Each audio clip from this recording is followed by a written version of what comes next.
So we're now at example 2. Example 2 is now, it's not a sine graph, it's a cosine graph. And so I decided to draw for you a sketch of the y equals cosine of x. These seem to be harder to graph for some reason, but mathematically they're the best ones. And the reason why is because they don't start at 0, they actually start at 1, a maximum. And there's a point to why we're stressing this is because when we have application questions, if we can relate them to cosine, it's a little easier. I'll explain this further when we have those questions. Now I think everyone agrees this 3 here is not an A, it's not a P, it's not a Q, it's a K. And so technically, a lot of you realize this cosine graph is going to be not horizontally stretched, but horizontally compressed. Horizontally compressed by a factor of a third. In the context to help us out, there's actually a formula that we're going to use for period, and this is what I recommend for some of it. Out of the amplitude and period equation axis, there are formulas, but amplitude and equation axis are really easy.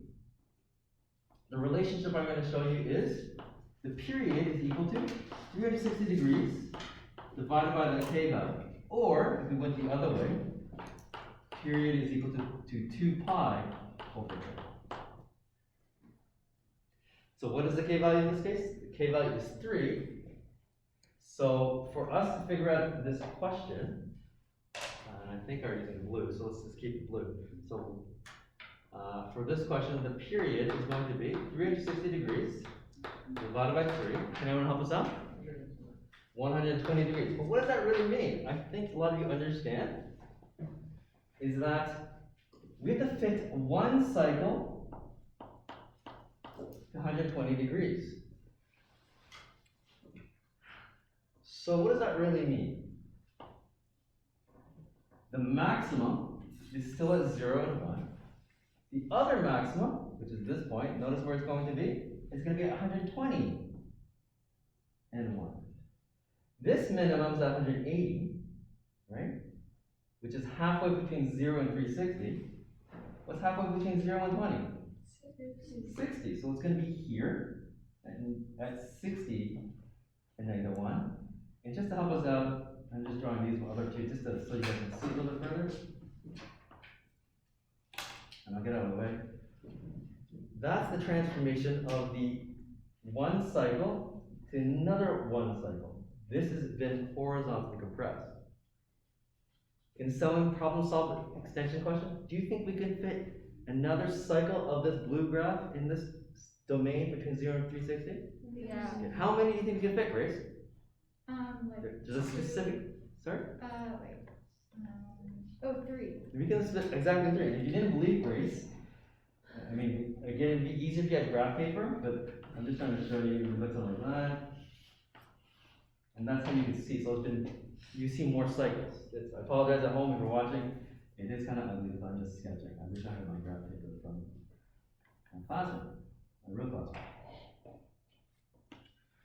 Okay? So we're going to do another question just to make sure everyone's all right. Just to make sure. And I'll just move that over so people can see it.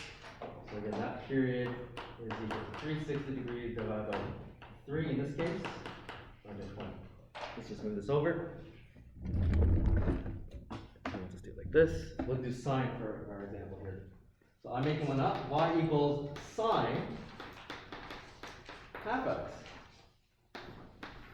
And obviously some of you realize I'm leading a little bit in this question. That's 0 through 60. 1 to -1. And I like just showing you with always these same ones. So this is not example 2, it's just an extension I'm making up. Just so that you can see the different values of different A's and K's, right? Any volunteer want to try to help us out? What do you think the period is going to be? And we'll use a different color, purple here. What do you think the period is going to be for this case? 7. 360 times 2? Which is? I don't know. 420. Is incorrect. 720. 720. So don't feel bad. 360 degrees divided by half is 720. Right? So, and again, for you at home or if you're doing this in class, if you have graph paper, it's a little easier. I'm going to make that 720. And watch what I'm going to do. That's the first point, 0, 0. This last point should be here at 720. That maximum occurred at 0 and 90. 90 and 1. 90 and 1. I don't know why I said that. So we have to fit them in. This other 0 is going to be here. So then this is what I'm doing. And some of you realize how I'm doing this. That's at 180. And that's at what is that? 640, right? No, what? 540. I'm just trying to show you that you can see the transformation from the critical points. You see what I'm doing? But the main thing that you're supposed to get out of this is you can solve for the period if you know what the k value is. And vice versa, but we're not there. So what I'm trying to tell you, ladies and gentlemen, at home, given an equation, what does the graph look like? I actually tend to teach it the other way. I give you the graph, and then we do the analysis. But it doesn't matter the order that we teach it. Okay, any questions about this?